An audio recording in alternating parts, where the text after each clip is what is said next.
So yesterday, JD Vance had a rally, and Okay. there were 24 Is that people. what they call it? Is that There were, is that, well, there is- were well, that's why I was going to ask you, because there were 24 people there, and I Yeah. was going to ask you, was it weird being there? Like, Yeah. Well, here's the thing. I was there purely in the scheme of mathematics because I'm really curious as a fan of math, how many people make a rally, right? It's sort of like the classic philosophical discussion of how many grains of sand before you have a pile.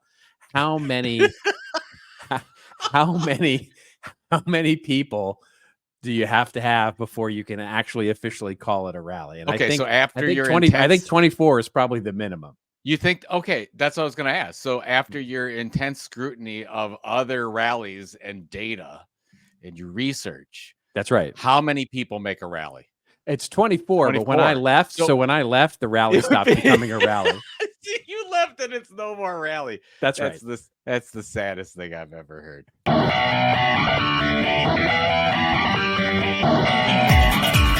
Just remember, everybody has your story to tell. Tell it well. Let this old marketing move. And now, for your listening pleasure, here's Pulizzi and Rose, covering the week of media, marketing, and digital content news. This old marketing. Take it away, boys.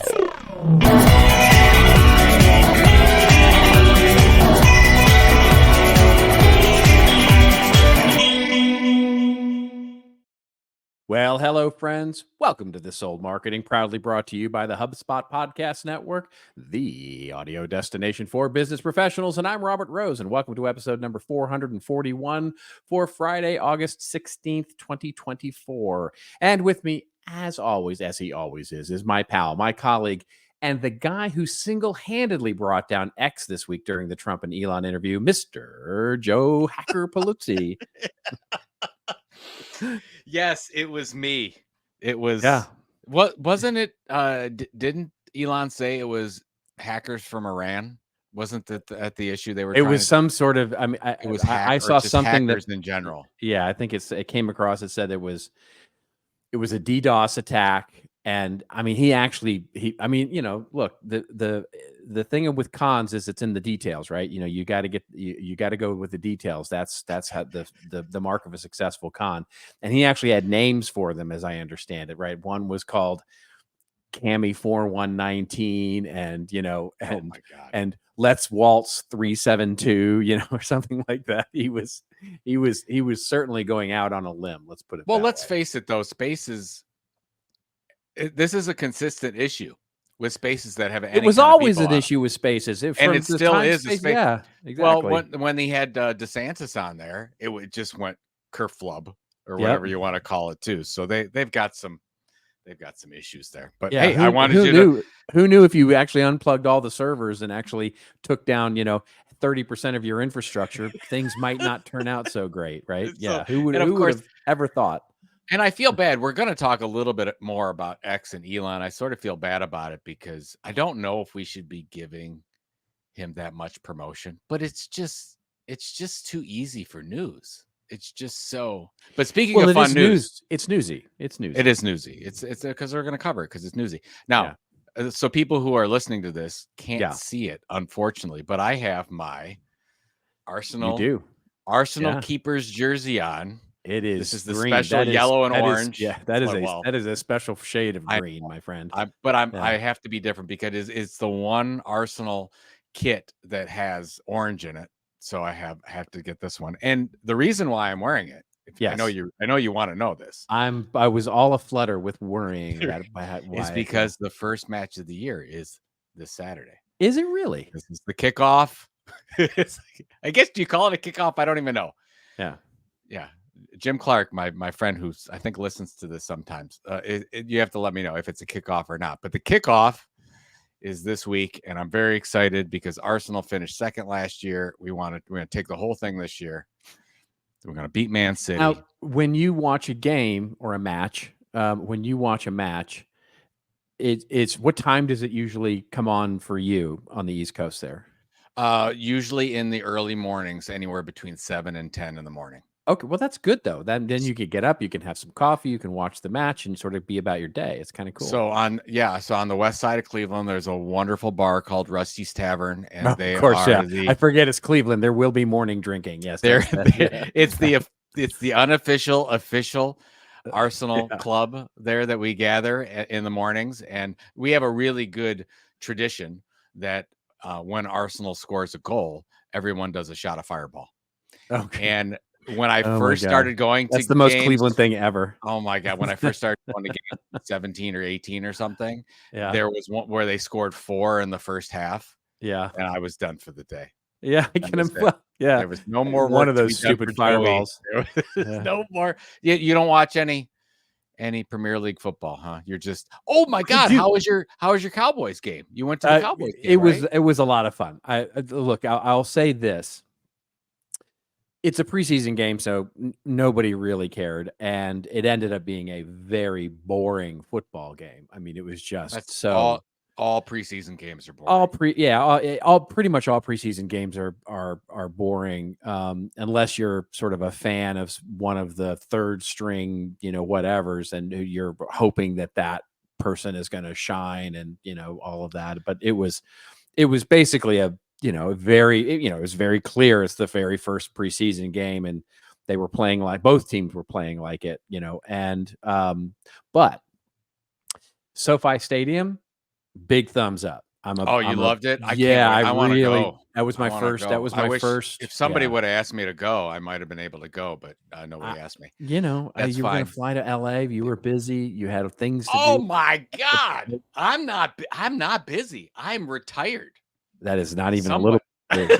I am somewhat retired. It's somewhat retired. I do have Yeah. to say something though. This is really important, and you might not know this because you're not a season ticket holder, but I am a Cleveland Browns season ticket holder, and they make me pay for those crappy preseason games. I got to pay the same amount of money per ticket that I do for a regular game. It's and crazy it is an expensive. outrage.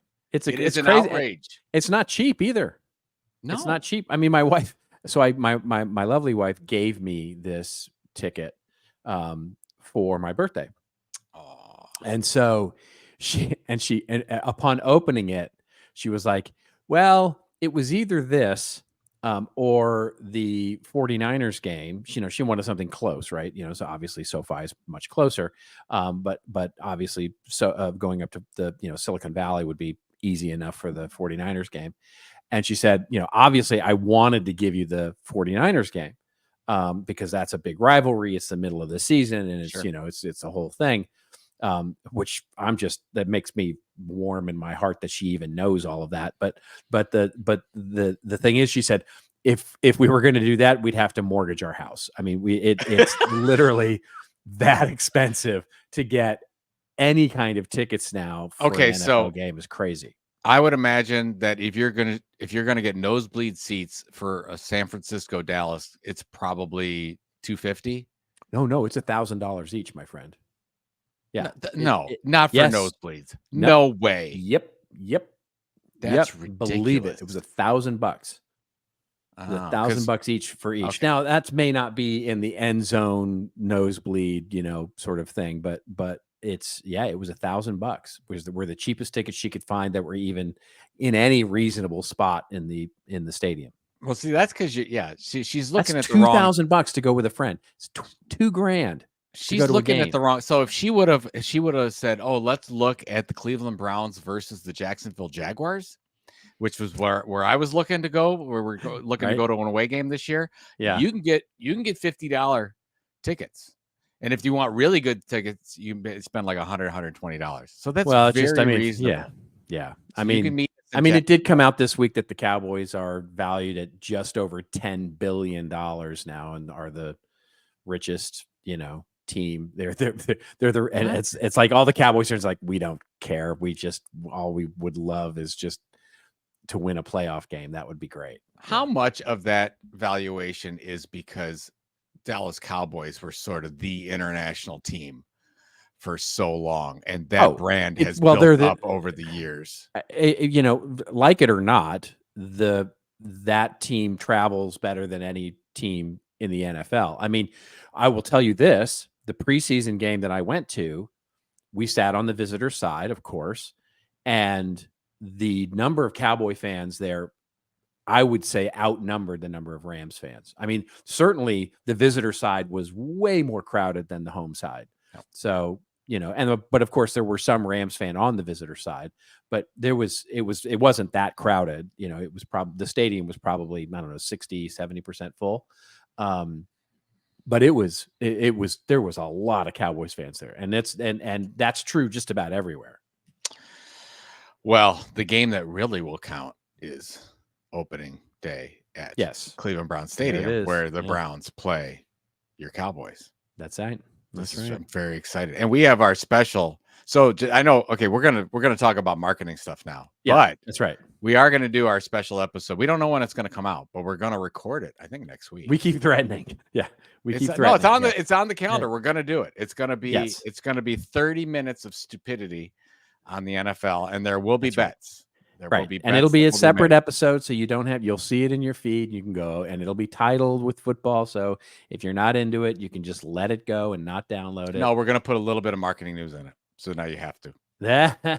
Everybody, I want that to be our most downloaded episode. It would be very funny if it was. Actually, it would be very funny if And that we don't have to talk about marketing anymore. We can just talk about there's some truth to that, I suppose. Because do we ever talk about marketing anyways?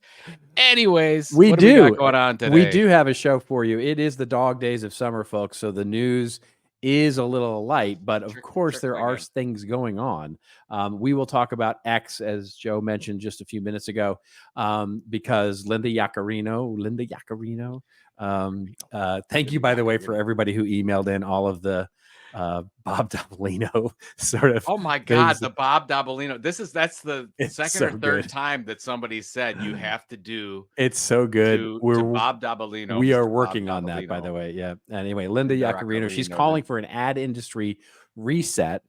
The GARM, the nonprofit organization, has now disbanded based on the lawsuit from X. That's the group of advertisers. We'll talk all about that. And of course, their new X debuted their new AI image generator, which will pretty much do anything you want it to do. We'll talk about the implications of that. Then we'll talk about publishers redoubling their efforts on Reddit, as Reddit becomes one of the most popular search optimized places to put content and really get the front page of Google. And then we'll get to our winners and losers, and we'll talk about a marketing fail, which is going to be an AI image and in marketing for me. And Joe is going to talk about how Heineken is bringing non-alcoholic beer to the U.S. Open, which is fascinating to me. So I'm guessing Mr. Daly is probably not part of that campaign. The whole thing, I got to tell you, the whole non-alcoholic beer thing taken off. I didn't see it coming. I do like a good Heineken Zero. They are tasty. And then I will get to our rants and raves, where I will comment a little bit on surveillance-based pricing, which I think is a fascinating new trend. And Joe will rave about shocking the Savannah Bananas, who have made a big deal. I got to tell everybody about it. Yeah, it was amazing. My first Savannah Bananas game. And they just got a big deal. They just scored their big deal, their big network deal. I did not hear about the network deal. You'll have to tell me when. I will tell you all about it. Good. I did not. All right. So good. Okay. Let's get to our first story here, where we will talk a little bit about X. And what we'll link to in the show notes is a recent article from Axios, where it talks about Linda Yaccarino in just the chef's kiss perfect image. If you're not looking at this on video, it's a perfect chef's kiss image of her. By the way, did you see the parody that the Daily Show did of her speech, of her YouTube video? No, but now I have to see it. So good. It is so good. Anyway, the article opens up by saying X will continue to pursue antitrust litigation against several major brands and an ad industry group, even after one of the lawsuit's defendants shut down. CEO Linda Yaccarino told Axios Tuesday. Yaccarino was the face of the ad industry for over a decade at NBC Universal, and now she's charging some of its biggest players with abusing their powers. We're continuing, she says, this is a quote now, we're continuing the lawsuit because in order for us to find out exactly what happened, there needs to be accountability for past actions, end quote. Love that. As if, it's how just did you get through that without laughing? I don't know. I want to know. I have no idea. I wanted to do all of the the sort of hand gestures as well. But anyway, so X last week filed their federal antitrust lawsuit against the World Federation of Advertisers, WFA, and its members, including CVS Health, Mars, Orsted, Unilever.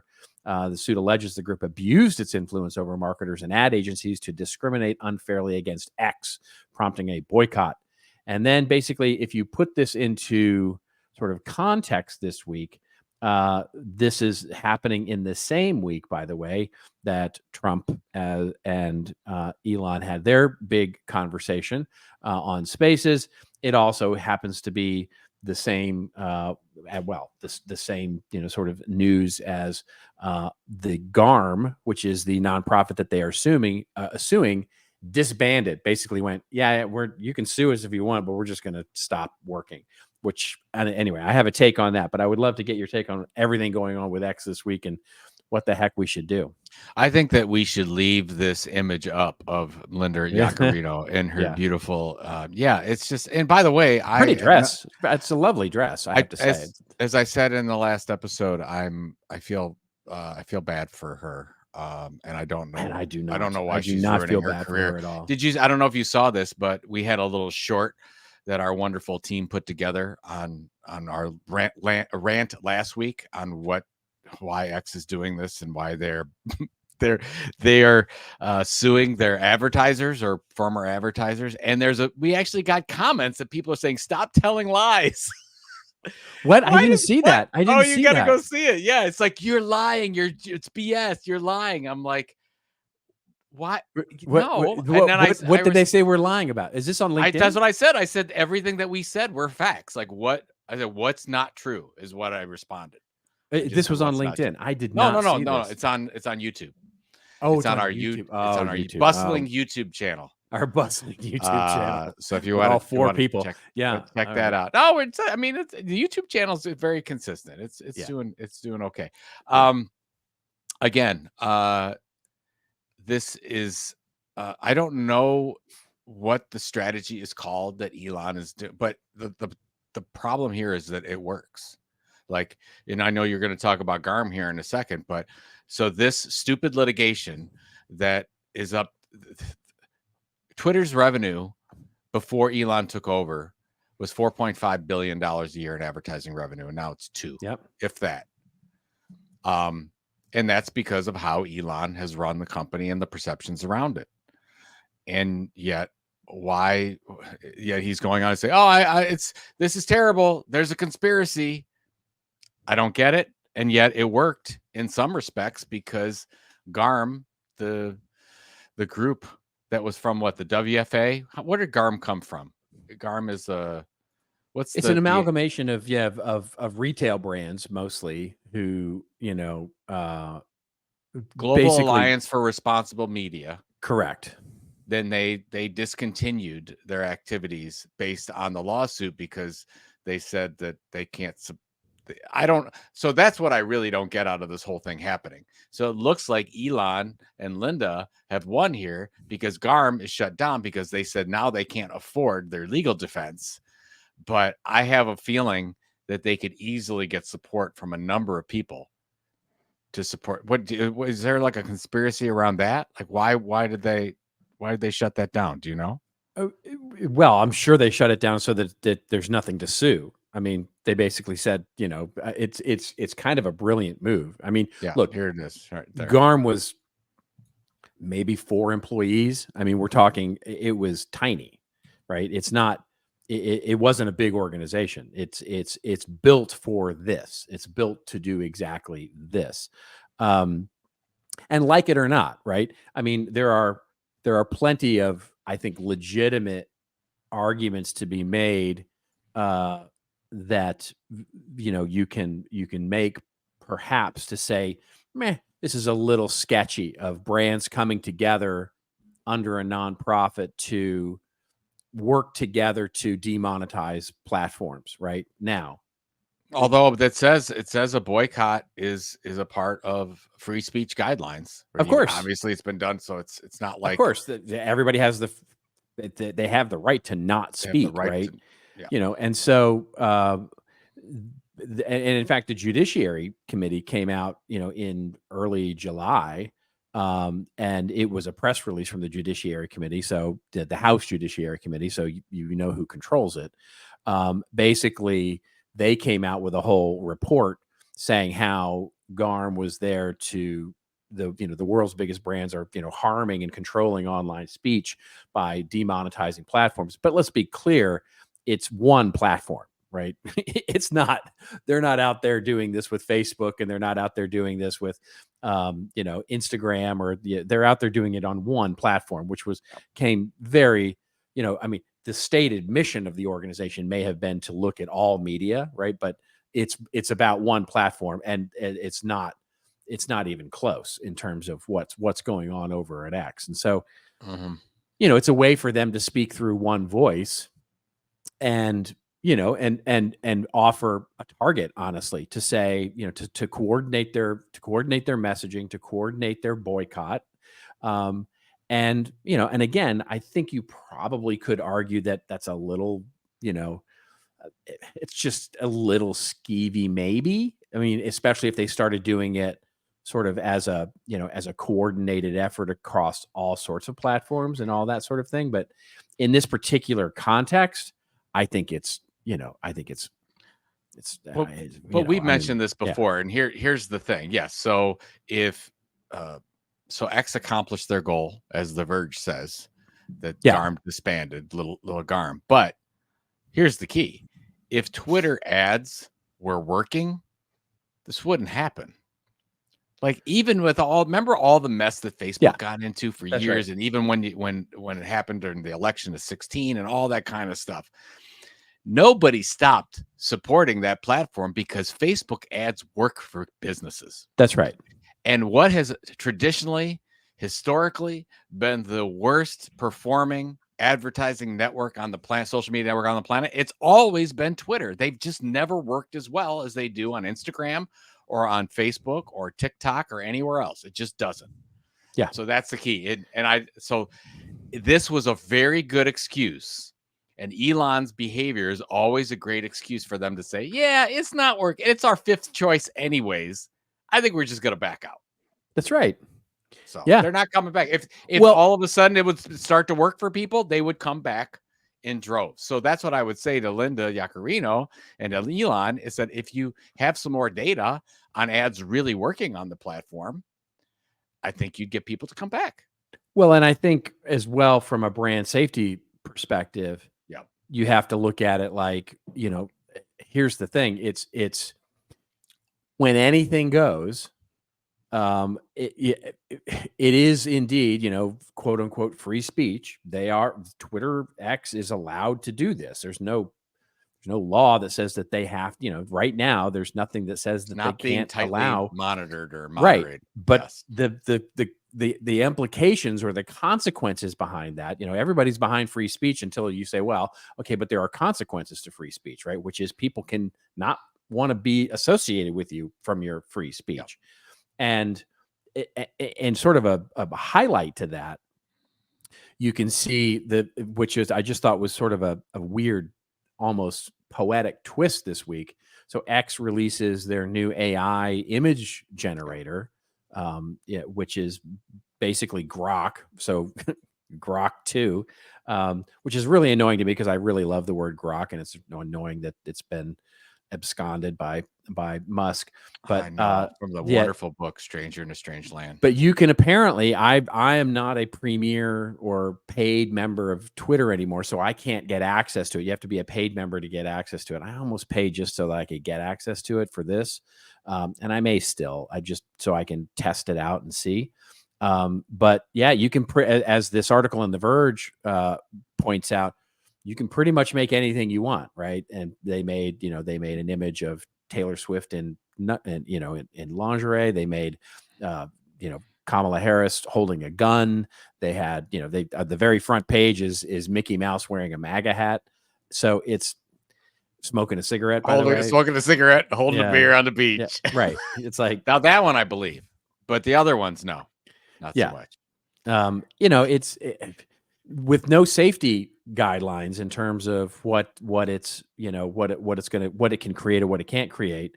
It's, it's, I mean, yeah, you're showing a picture. There's a picture of Bill Gates doing a line of blow. Yeah. Doing a line of blow off of Microsoft, table. So all of that is just, sure, you can do that. It's that great, what is that great Jeff Goldblum quote from Jurassic Park, where it's like, you spent your time worrying whether you could, and you never really thought about whether you should or not. So it's, good luck. It's a bold strategy, Cotton. Let's see how it works out for you. The good part about this might be that some kind of government regulation will be, because hopefully, and yes, hopefully, I think, and because X is pushing the envelope on this stuff, and it is not. Some of this is not going because the misinformation that gets on there and some of these things that are happening is not good. And being, I don't want to get political here, but when Elon says stuff and he's putting out some of this misinformation and then partnering with or putting on some of these fake pictures as well, there are people getting riled up around the world around it, and then they share it, and he just has it's just too much power for one person and one platform. It's just not good. So. It is not good. It is not good. Well, but it's all lies, right? Everything we're talking about are lies. That there you go. Of course, yeah. Well, I mean, I kind of like that. I kind of really enjoyed that people were saying we were lying. If you're going to be right for some people, you got to be willing to be wrong for others. That is the lesson there. As the great Anne Hanley says, if you're right for everybody, you're right for nobody. That's right. All right. Well, speaking of being right for everybody, we should pay some bills so that we can actually continue to be right. AI tools are completely taking over marketing. I mean, seriously, AI usage has increased 53% since last year. And how do I know that? Well, I know that because I just read HubSpot's latest AI Trends for Marketers report. It's a goldmine of insights and covers everything from the challenge marketers are facing to the AI tools they're using right now to crush their goals. And that's just scratching the surface. You want to know more? Go to HubSpot.com/marketing to download it for free.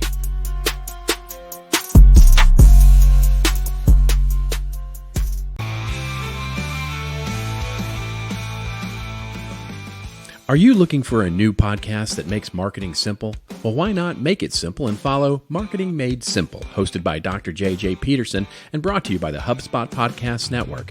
Marketing Made Simple brings you practical tips to make your marketing easy and, more importantly, make it work. Like a recent episode called Getting Unstuck, your website's secret flaws and how to find them, Marketing Made Simple makes things simple and helps you make marketing work. You can find Marketing Made Simple wherever you follow your favorite podcasts.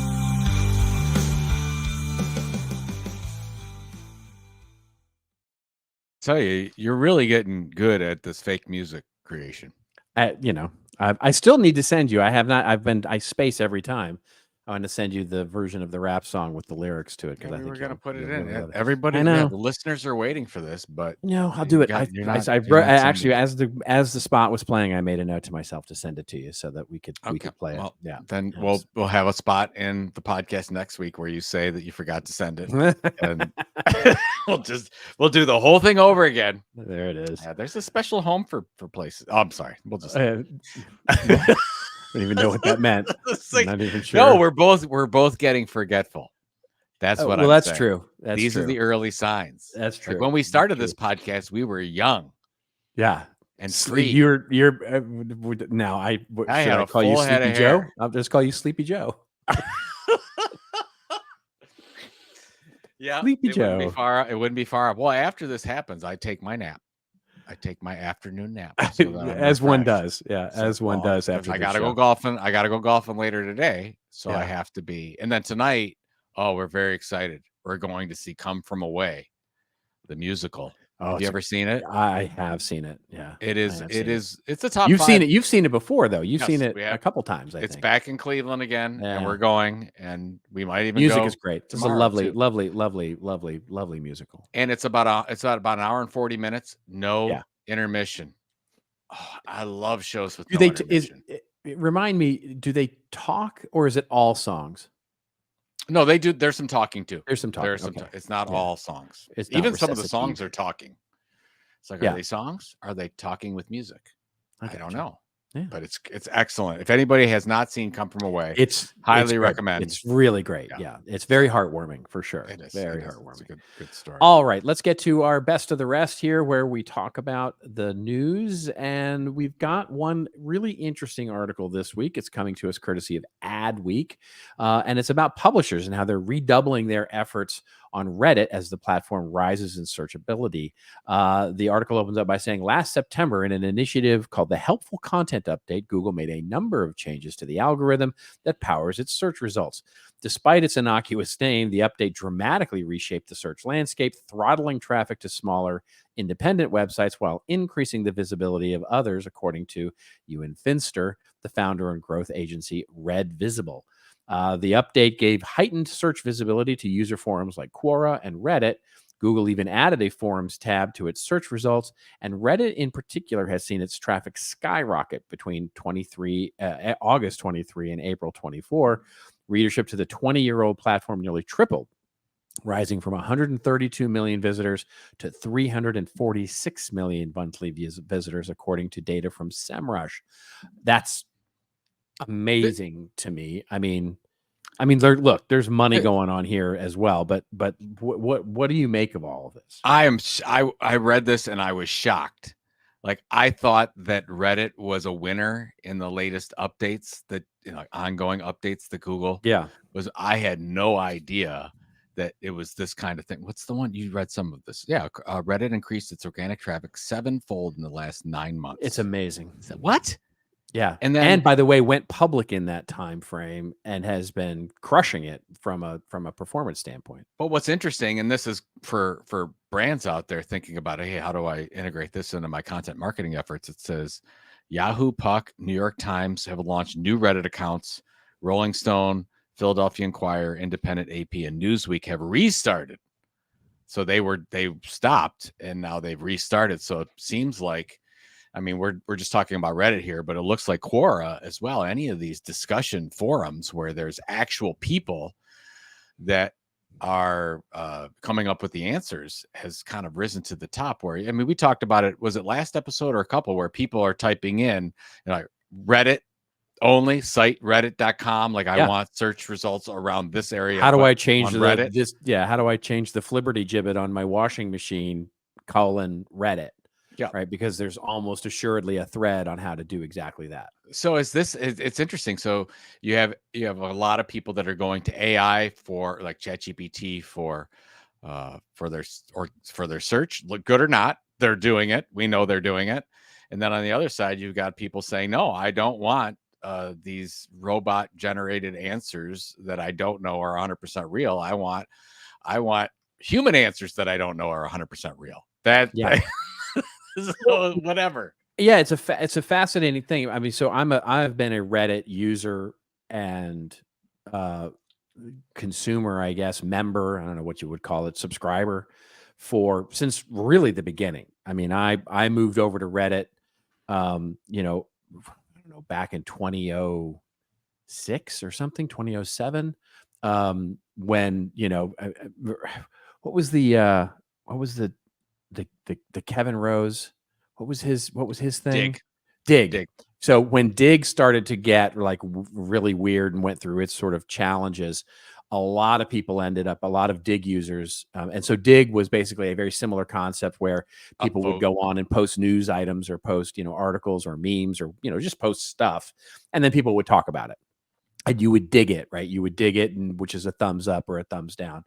And when Dig went through its challenges, I ended up with, like many people, moving over to Reddit and sort of using Reddit as my, in many ways, Reddit has become my news feed. It's how I stay aware of stories in various categories and all that. Now, Reddit has over time built up, there is a, let's put it this way, a sort of tone or a personality, let's call it, of Redditors and how they answer questions and what, it's been called everything from, just it's awful. I mean, because there's literally a subreddit on anything you can think of.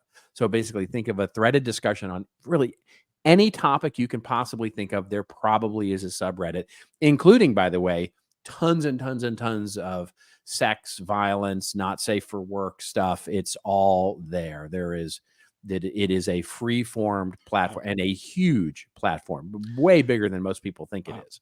I should start spending more time there. I had no idea. It's huge. Provocative. It's huge. Well, it's very provocative. It can be very provocative. And that's the thing, because, we were speaking earlier about brand safety. If the strategy now is to go participate, like if you're a smaller organization, you're probably not going to set up any subreddit that's going to be any huge thing.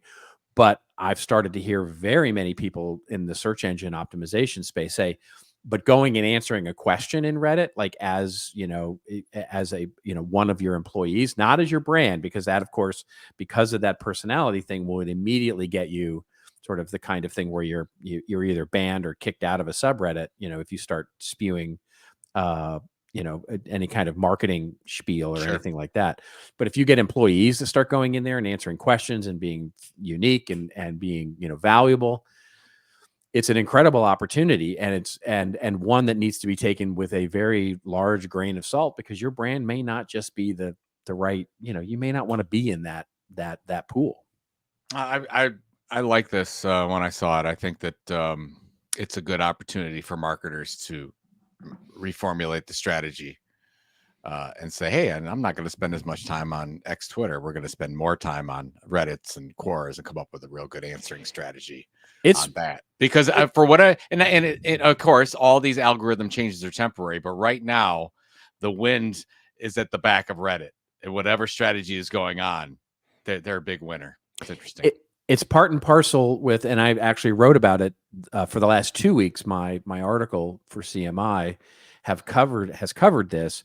It's the topic du jour on LinkedIn and marketing, and what has been called offsite content marketing, or some people are calling it a social first strategy or a social out strategy, where more and more of your effort needs to be on developing long form valuable content on other properties, right? Because search is not your friend anymore. It's, and you're, by the way, a big audience on your social media channel is not your friend anymore. You've got to go get your content. Andy Crestodina, I loved, he wrote a big post about this, and he talked about how really part of your main content strategy now needs to be writing long form valuable articles on sites that aren't you. Right, just where your audience aggregates, even if they have low domain and and all that sort of authority, you need to get your content and your message out there. And Amanda Natividad over at Spark Turo talks about this, the 0-click idea, and creating long form valuable content where you don't actually link back to your site. You actually make mention that, here after this long LinkedIn post, you can get more like this at our site, or you can subscribe to our email newsletter or whatever, but you actually don't link anything so that you actually feed feed the algorithm that way. It's a fascinating time. And I actually, transparently, I don't love it.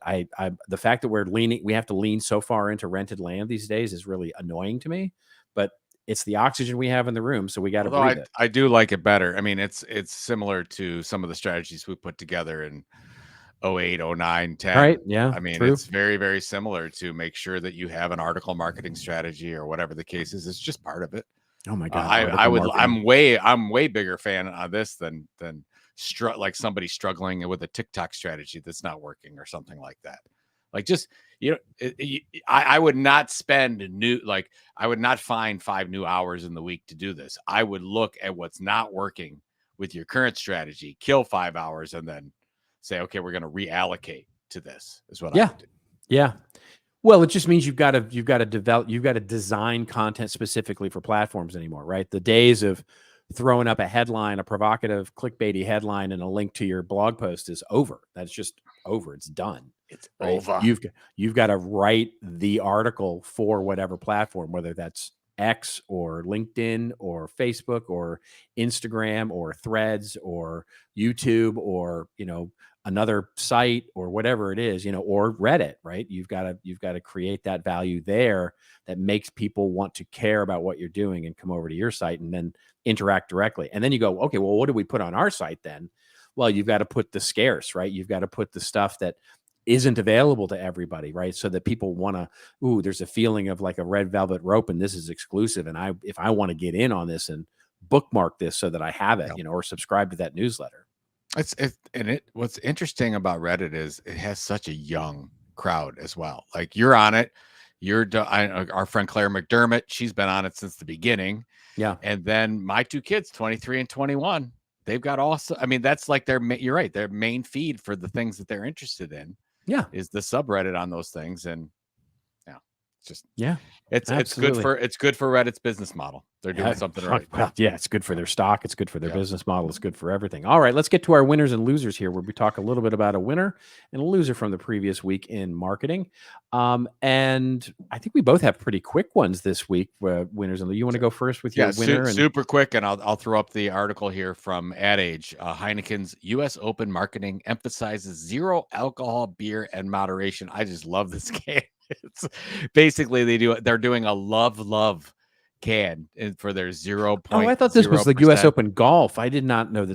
This is tennis. This is absolutely tennis. My bad. Yeah, my bad. And I love this. And why I think this is so important is that this is such a growing category right now. And Heineken, one of the originals in this they really need to push it. And I think there's leadership status on the line.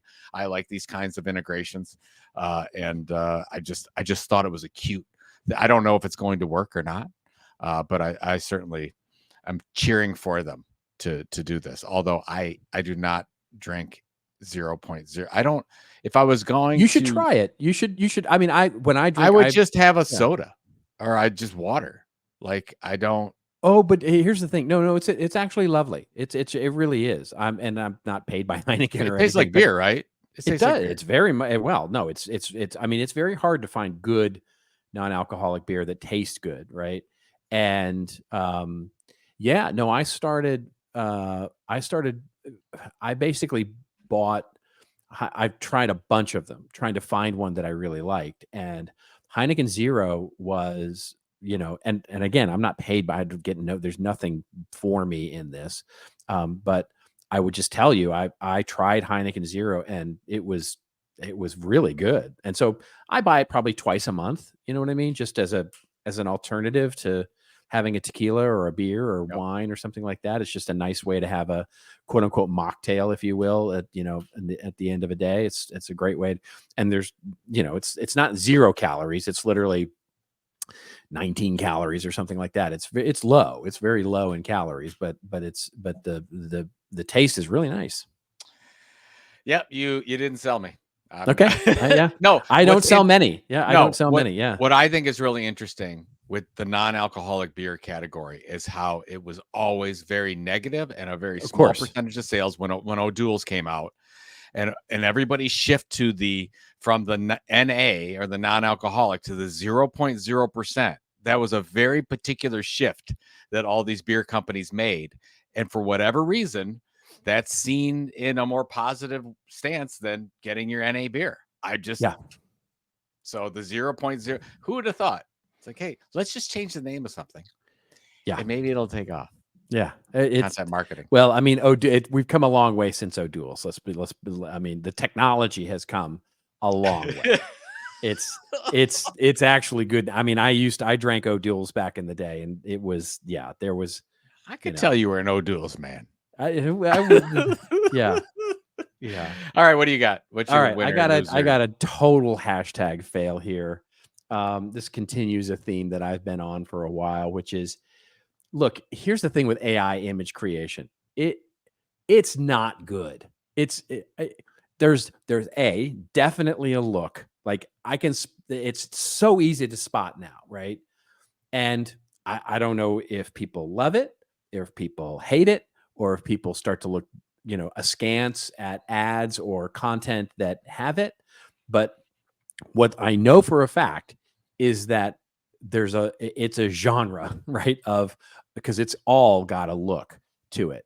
And So this was a marketing piece. What we'll link to in the show notes is this article that talks about the Queensland Symphony Orchestra, and they used an AI image, clearly an AI image.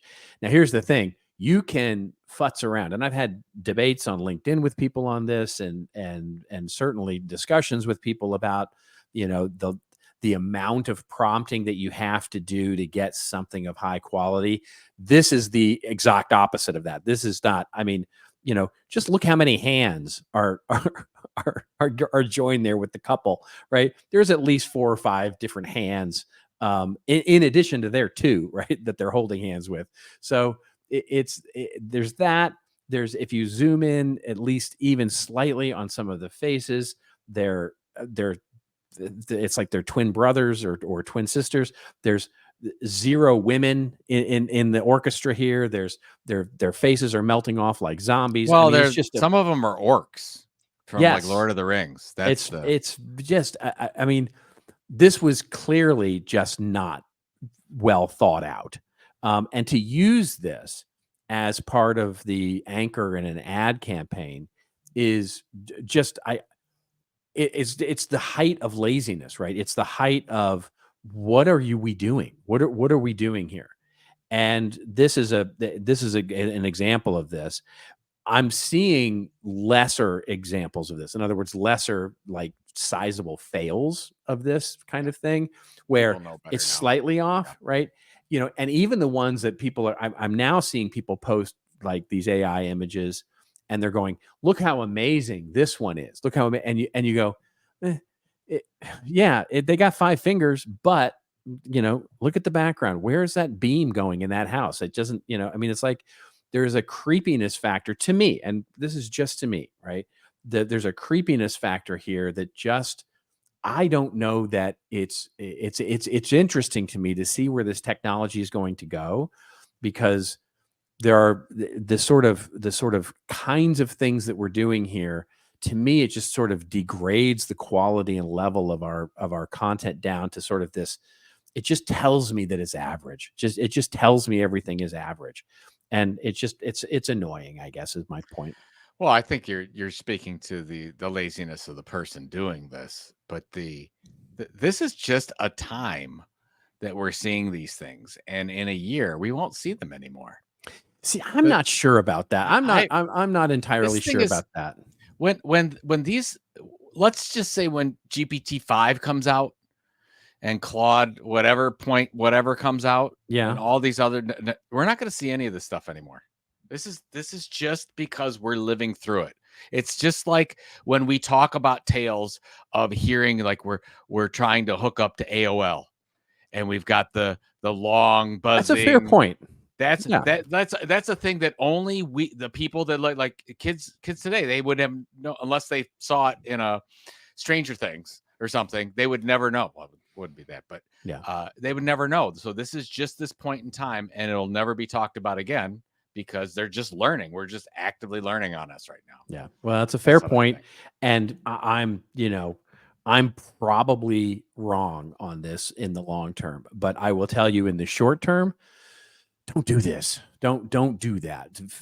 Be better. Right. I mean, what I've been doing with AI art, because we use it, I use it for blog post headings, and I use it in my newsletter and all of that, only because, again, very much like the background music in the ads, I don't think it's that important, right? It's in many ways, it's just a separator. It's production art that needs to be put in, you know.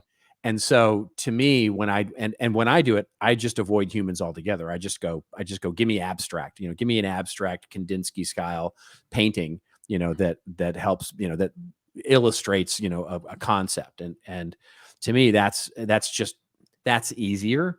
And it, rather than sort of trying for, some sort of weird realism with people or animals or sort of, that sort of thing. Well, that's the thing. If it's production art, it's different, I think. Agreed. If you're doing a cover layout for your magazine or for your website or something, that's where you would want a graphic. And people would director rightfully involved. push back on me and say, well, that's what this is, right? That, it doesn't matter that you're doing abstract art or you're doing a person or an animal or whatever. It's just production art. And so therefore, get over yourself. And I'm like, okay, I accept that pushback. I'll accept that pushback. To me, though, there's a difference. It's just an emotional difference for me that basically comes out. And I say, I look at those sort of, images that are clearly AI generated and are of people or trying to elicit some sort of emotional response like this ad clearly was. And it's just, it does the opposite for me. Well, we're getting old, Robert, and we're just Maybe. gonna have to give into the robots. Maybe. It's I'm just yelling at clouds. I get it. Yep. I we're totally never, get it. like this show we're nearing its end because we're not needed anymore. Well, we'll see about that. Two robot chuckleheads could do it just as easy. We'll see about that. All right. Well, speaking of which, let's get to our rants and raves quickly here, which we go off on a little bit of a rant or a little bit of a rave over making us feel like we were subjected to that Spaces interview or that we were managing the Spaces interview. Anyway, you want to go first or shall I go first? Yeah, sir? real quick, I just want to shout out to Jesse and Emily Cole, the owners of the Savannah Bananas. Obviously, I mean, I've known Jesse for a long time. He's been a really wonderful supporter of what we're trying to do over here. He was a keynote speaker at Content Entrepreneur Expo a couple of years ago, and 2016 went into debt, bought the Savannah baseball team, bought Grayson Field, the stadium there, put millions of dollars into it. They were living in their apartment with no furniture, had nothing to their name, just trying to make it. Rename that team with the help of the community there in Savannah. The Savannah Bananas became an independent baseball team, but in 22, they've gone all what they call banana ball. And banana ball is Jesse Cole's creation. There's 10 rules, like you can't bunt. If somebody in the crowd catches a foul ball, it's an actual out. You get points for trick plays. I watched, there was one of the pitchers there pitched in stilts and was incredibly good, by the way. So it's not a baseball game. It's a sports event that goes for like 8 hours. There were people 4 hours before the baseball game started. We went to the Cleveland, Ohio game. They played at Progressive Field, 35,000 people, sold out. And people were having a great time. And it's the first time I've ever been to a game that there were smiles everywhere and that nobody left between innings because it never stops. It's like watching a movie. It's a 2-hour time limit game and it never stops. There's always something going on. You have baby races. You've got they're holding up the banana baby of the game. Yeah. They've got the Mananas, which is their dad Bob cheerleading group. You've got the Grananas or whatever they're called, the older women that are out there dancing. They're all wonderful. They're all very talented. And he's created something amazing. He's got 3 teams doing this banana ball thing now. And I really believe that they're going to have $1 billion valuation in the next 4 or 5 years. He's sort of the Harlem Globetrotters of baseball, if you will. And I'm just so happy for them. And I finally got a chance we had a group of people go and watch them play in Cleveland. And what's great about this is all marketing. Oh, yeah. Everything about this is marketing. Yeah. Jesse Cole is the P.T. Barnum of baseball. And what I love is he does not make a decision on or off the field unless he says, is this a fan's first approach? Will the fans like this? Yeah. If the fans like it, no matter the cost, he's going to do it. If the fans won't like it, he doesn't do it no matter the cost. Yeah. And I just hats off to him, what they're doing. It's just, and it was such a great time. And by the way, people don't leave.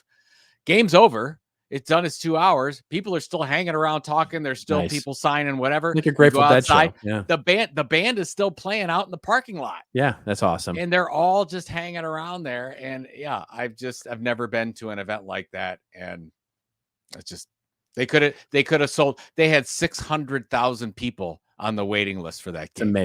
It's amazing. Oh, it's amazing. Well, anyways. And they've just and I know we talked about this at the top of the show. They've just they got their first TV deal. So TNT Sports, this was last week, that they announced that TNT Sports was going to now have a programming block on True TV which I know isn't huge news, but it's for real. They're expanding their offering, and they have announced 5 consecutive weeks of live Friday night Savannah Banana action. Right, so so they're good. basically going to do every Friday night for at least 8 weeks, or excuse me, 5 consecutive weeks. They're going to do Savannah Bananas baseball on television. So good. Yeah. If you haven't and by the way, if you don't know what we're talking about, just go Google them, watch the video on what it is, just so you get a feel. And what's really interesting, they invest a lot into the social media presence of all their players. So most of the players on that team have millions and millions of followers on TikTok and Instagram. They promote them throughout the game. They all have their phones with them, like during the game. Nice. Yeah. Because they're so amazing. Yeah. Okay. All right. What do you got? All right, very, very quickly here. Basically, really more than anything else, I just want to link to, and I know it's behind a paywall, so many of you won't be able to see much of it, but there's a whole concept about what's being called surveillance pricing. This is from Digiday, the article. It's a great article, very, very interesting, sort of a primer on this idea of surveillance. I've been spending a lot of time in revenue management, learning revenue management, yield management, sort of the more dynamic pricing, as part of my ongoing learning in terms of marketing strategy. And basically the idea of retail media networks, that's a big thing these days, right? So you go and you put an ad on Amazon's search, like the classic is you go put a search ad on Amazon or a search ad on Walmart, but even more pronounced, you go build a little mini website on on Amazon, where you put your videos and you put, a whole mini thing about your products. There's a whole thing right now with the Red Hat Linux. So Red Hat Linux, one of their main marketing strategies over the past couple of years has been to build content and a presence on Amazon Web Services so that you can actually go through the entire customer journey to acquire Red Hat Linux on Amazon Web Services. Like if you're an Amazon Web Services customer, you can go learn, you can take classes, you can get how-to help from, PhD engineers, and then you can, of course, go acquire the product and all of that without ever even visiting the idea of the Red Hat Linux website. So all of that stuff is leading to this idea of you can start to look at that consumer behavior and dynamically affect your pricing because of it. In other words, you can and of course this can be abused. It can be used as anything. And the article is about how the FTC may start to crack down on this, because what some brands are doing are, based on your behavior, based on your economic status, based on your persona, they might raise the price for you for a certain thing or lower the price. There was an article that I read a couple of weeks ago about a grocery store that's starting to do this in the other way, where based on your persona and your membership, sort of level in the grocery store, you might pay lower prices if you're a low income household versus a high income household. And so there's a really interesting thing that's happening now. Dynamic pricing and revenue management has been a huge thing in hotels and airlines and any sort of where there's dynamic event-based inventory that will, basically go useless if not used in a particular time frame. Like hotel room is a classic example. But now we're starting to use dynamic pricing for a lot of different things, everything from fast food to business services to, all kinds of retail product based on behavior that people take on platforms. I think it's a fascinating trend, and another lever in our works. We'll see. I just want people to start to think about it and follow it, because the FTC is basically thinking it's price gouging, and it may be in some cases, to be honest. But basically, can you start to target users not just with messaging, but also with pricing based on a personalization or something like that? And I think it's just a fascinating trend that I'm watching. It sounds similar to surge pricing, which it is, but imagine surge pricing. Imagine surge pricing in real time, right? Imagine surge pricing not based on how many people are buying a particular thing, like an Uber or an airline ticket, but imagine surge pricing based on who you are. Like, so for example, you go buy a lawnmower, and because it's summertime and because of who you are and because Amazon knows what you've the products you've purchased before, the product basically is more money. Yeah, it's a little more. It's 10% more than because price is not that big a deal for you. But for me, sort of in a rural area where I've bought many lawnmowers before, or I've bought tons of garden equipment, I might be considered a little more of a savvy commuter. That might be 10% less because it knows I'm going to do a lot of comparison shopping, right? So really interesting. That is interesting. I don't know if I like it. Yeah, it's another tool, and AI will be a big piece of this. I guarantee you. So AI is always going to be a piece of it. That's why, again, that's why this show is only a short time. That's why we are who we are. We're here for this particular moment in time. Exactly. And then we don't know what's going to happen. How is your week going to go? My week is busy. I'm working on client stuff for the next couple of weeks, and it's pretty normal stuff. It's the dog days of summer, so I'm just holed up in the house and doing client work for the most part. Good. How about you? Deal. No, yeah. I mean, we're very excited about our Arsenal this weekend, and then we're gonna roll right into Cleveland Browns opening. There it is. I love this time. I love this time of year because I can go, like, during a week. I might see a couple Guardians games, go to a Browns game, go see Arsenal play. It's like, I'm a sports guy, so I absolutely. It's a sports guy. Yeah, I am. So yeah. All right. Anyways, yeah. Well, we'll figure it all out with our football episode. But in the meantime, before we see you next week, and we will see you next week, just remember, everybody, it's your story to tell. Tell it well. We'll see you next week on This Old Marketing. Hey, thanks a lot for making it this far in this week's episode, and thank you all for being a part of This Old Marketing. You can check out all the show notes of what we talked about today at thisoldmarketing.com, and it's also where you can leave us a review or a voicemail. We need those reviews and comments on whichever platform you follow us on. And if you haven't followed the podcast, please go do that and make sure you catch the latest and greatest episodes every Friday morning. We're on Apple and Spotify and all your other favorite podcatchers, of course, but we'd love it if you went over and subscribed to us on YouTube. That's right, YouTube. youtube.com/@thisoldmarketing. We'll see you again next week, folks, with another episode of This Old Marketing.